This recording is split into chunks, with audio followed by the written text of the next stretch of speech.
everyone, I'm Miss Samantha from Tempe Public Library, and today I'm going to teach you some fun card games for the entire family. Our first game is called Make 10. Make 10 is perhaps the simplest game of all of the ones I have prepared for you today. It's an easy math game that even preschoolers can understand. All you need is a standard deck of cards. So now, here's how you play. Remove all face cards from the deck. That includes kings, queens, jacks, and jokers, and place them to the side. We will not be needing them in this game. Shuffle the remaining cards and deal them out to everyone until they are all gone.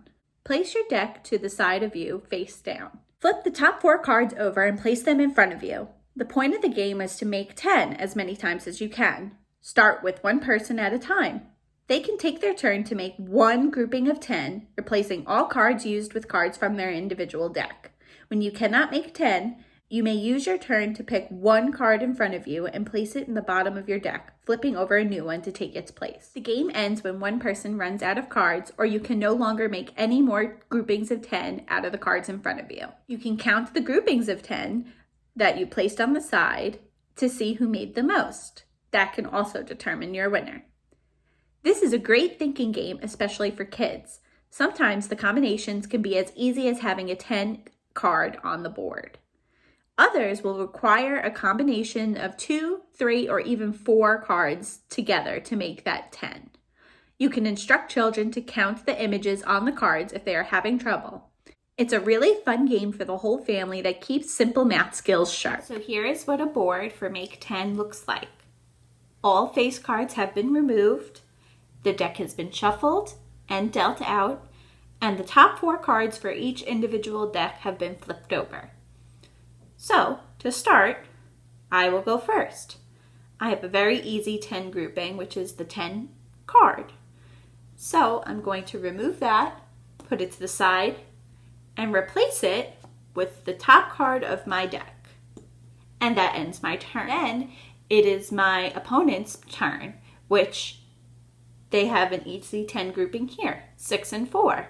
So they will take their 6 and 4, place it to the side, and then take the top 2 cards from their deck and flip them over. And that ends their turn. It is now my turn again. So let's see. Another 10 grouping. I'll remove those and replace them with new cards. Now it's my opponent's turn. Can they make 10? No, they cannot. So they may choose one card from the cards in front of them, flip it over, place it on the bottom of their deck, and replace it with a new card. But that ends their turn. Now it's my turn. This goes on until there are no more cards left, or if the cards you do have remaining cannot make a grouping of 10.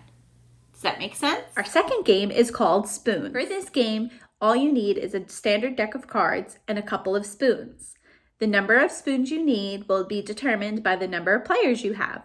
So if you have 5 players, all you need is 4 spoons, and so on and so forth. Here's how to play.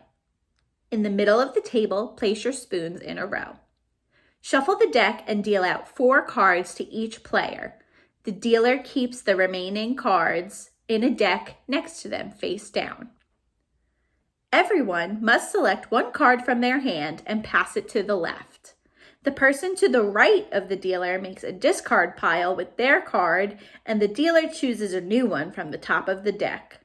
This continues until someone gets 4 of a kind. When someone reaches that 4 of a kind, they must take a spoon. Once that first spoon has been taken, everyone else may grab a spoon, regardless of whether they have a 4 of a kind or not. This is where it kind of becomes a free-for-all. The person without a spoon is out of the game, and a new round is started. One spoon is removed, and the deck is reshuffled and redealt. This continues until the last spoon is claimed. Try to pay attention not only to your hand, but on the spoons in front of you. Some players may try a sneakier approach to taking the first spoon. Make sure you know how many spoons there were to start out with.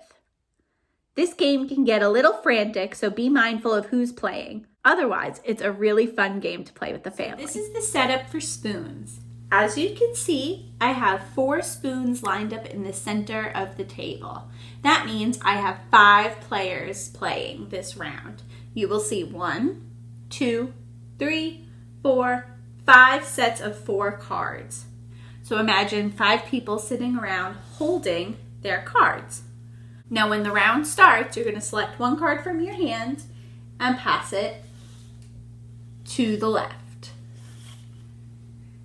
This person sitting to the right of the dealer will then discard their card over here, and the dealer will pick a new. I also like to say that to start each round, everyone must pass their card at the exact same time, so it's not constantly moving. Once the round is over and the dealer picks up their card, then all movement halts unless there is a spoon grab.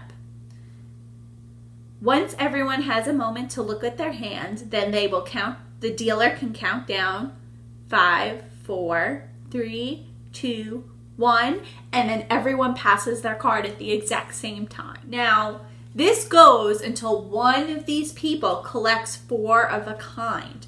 The minute that they have 4 of a kind, they are to take a spoon from the center.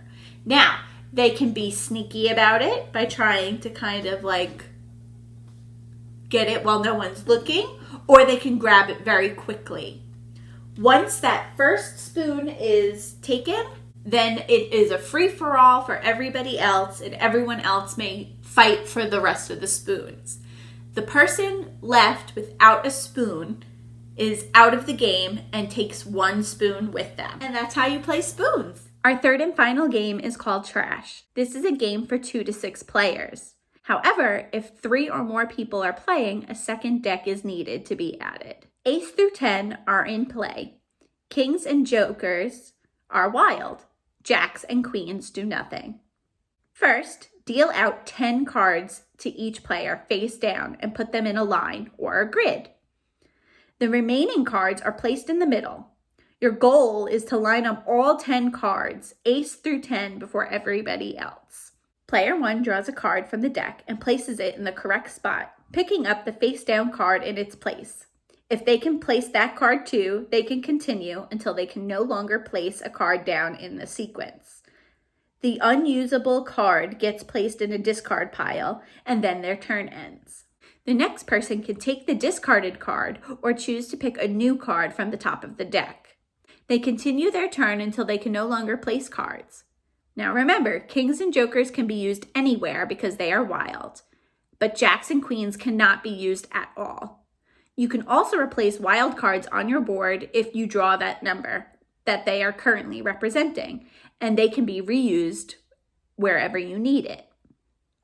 You can play this as many times as you'd like. It is a very simple game to understand, and if you have the space, it is a great way to pass the time. This is the setup for Trash. As you can see, each player has their grid set up in rows of 5. If you have the space, you can do 1 long row, but this seems to be the easiest and more space-conscious way to make your grid. As the first player, I get to draw the first card from the deck. Now remember, jacks and queens do nothing. Kings and jokers are wild and can be used for anything. My first card is a queen, which does nothing. So I am forced to discard that card. Now it is the second player's turn. They have the ability to choose the card from the discard pile or choose a new card from the top of the deck. Because a queen does nothing for their hand, they will select a card from the top of the deck. Another queen. Now it is the first player's turn. I'm going to select a card from the deck. King. That's a wild card. So I'm going to put it in my number 1 spot. And then, so as you see, I put the king in the number 1 spot and took the card that was face down in that spot. It is a jack, which does nothing. So the jack gets discarded, and it is now the second player's turn. Second player will draw a card, number 9. That will be placed in their number 9 spot. And then they take the card that was in number 9 and they can use that. It's a 7. Again, replacing the card that's face down with a face up one, and 8. This player can continue to put cards on their grid as long as they have the ability to. Now, as you can see, flipping over the ace reveals a 7, which player 2 already has. They must now discard that card and end their turn. As player 1, I don't have a 7 on my board, so I am going to pick the 7 up from discard instead of picking up a card from the new pile and putting it on my board. But then I got a queen, which means that my turn is now over. And it is player 2's turn. 5. Do they have a 5? No, they do not. 4.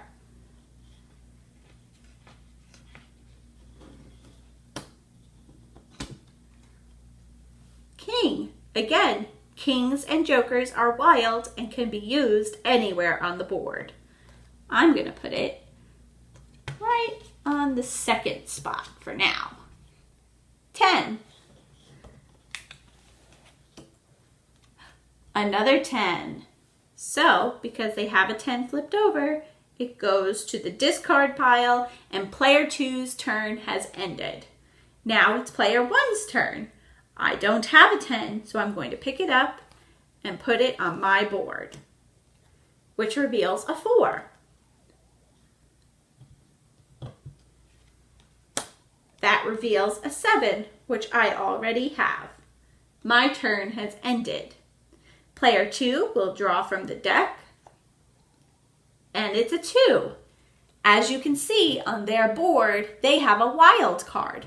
But now that they have the real card, they may remove the wild card, replace it with the actual numbered card, and place the wild anywhere they need it on their board. So I'm going to put it right next to it. Another king, which means they can take this final card, place the king there, and automatically discard that card. They have now won the game. This is the end of this game. As you can see, this game can be played multiple times in a row. And that's how it's done. If you're looking for things to do, card games can be a really wonderful family bonding activity that requires little to no additional purchases. Card games keep the mind working and are great ways to pass the time, especially if you want to distance yourself from screens for a little while. That's all I have for today. See you next time.